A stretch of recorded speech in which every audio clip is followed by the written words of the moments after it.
All right, guys, we just finished putting our motors on. You should have all 4 motors on, all the tape put down, everything done. And you should have, on the outside here, you should have the black wires on the bottom and the black wires on the bottom here. On the inside, you should have the yellow on the bottom and the yellow on the bottom here. And then you should have the red right in the center of all of it, making somewhat of a pyramid right there. There should be nothing touching the motor bells. They should be able to spin freely without anything touching them. So just make sure of that. Okay, and now we're going to go ahead. And I forgot to mention, by the way, that this was another part that's included in your kit. This is the receiver, and I forgot to show that when we were doing this on the intro. So, but we're going to wait for this one. We're going to come back to it in just a minute. Right now, let's go ahead and grab your camera, okay? Let's go ahead and take the camera here. And what we're going to do is we're also going to take our 3D prints that are going to mount these. Now, these are going to be printing in class, which will be pretty cool. You guys get to use the printer a little bit and see how that all works. This is with the material TPU, which is a flexible material. Initially, when 3D printers were out, they were only printing hard plastic style. Now you can print with a whole bunch of variety of items. And here's where you're going to use the small screws that you have. So we're going to go ahead and get those ready. That's not the small screw. Let me find the other one. Should be something like, I need to find the matching ones. I had all mine kind of mixed here before I started, so let me make sure I get the right one. Maybe something like this. Perfect. All right, so here's what we want to do. The way these are going to mount, okay, is they're going to actually mount, they're going to slide over the front standoff, but the piece is going to go inside. So if you're looking at your mount right here, this piece, this flat area is going to be facing the inside so that it looks just like that, okay? If you can see that, it's going to be curved onto the inside right there. Don't put it on like this. That means it's on the outside, and that's too wide. It needs to be on the inside, okay? So what you can do is actually you can remove that to start, and we can go ahead and just screw one of these into the camera. So here's what you're going to want to do. There's a hole already in there, and so what you want to do is you want to take one of these screws that came with it, go ahead and feed it through that hole, just like this. Well, just like this in a second. I did not get mine properly done. Let me do that. Let's try that again. And you're gonna have to thread it through. It's not just, it shouldn't just push through. It's gonna give a little bit of tension there.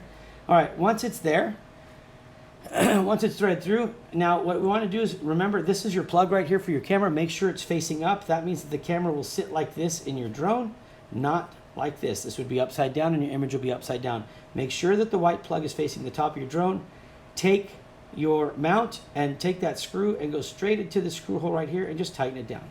You don't have to tighten it like crazy, just tighten it down. There you go. And that's it, okay? We don't want to get it too tight right now because we still have to fit it on here. So you're going to have it look just like that, all right? Then what you're going to do is get the other screw and do the other side real quickly.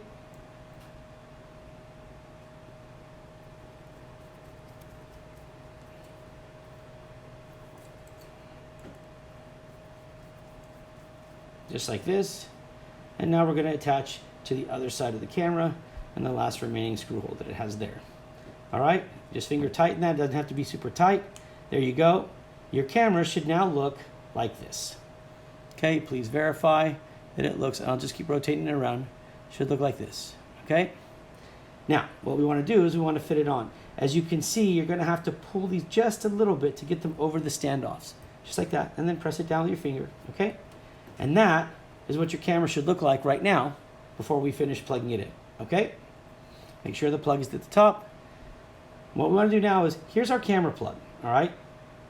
It's got 3 wires in it, but there's a place for 4, and this is a 4-wire system. What you want to do is, remember how you have those slots on one side and the flat piece on the other? Take the flat piece facing up with the red wire facing towards the outside and plug it in carefully to the back.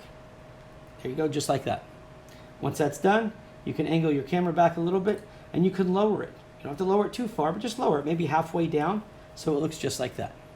Okay, that is the end of the camera installation, and you can twist the wires up just a little bit if you want to make them clean, lay them down just like that.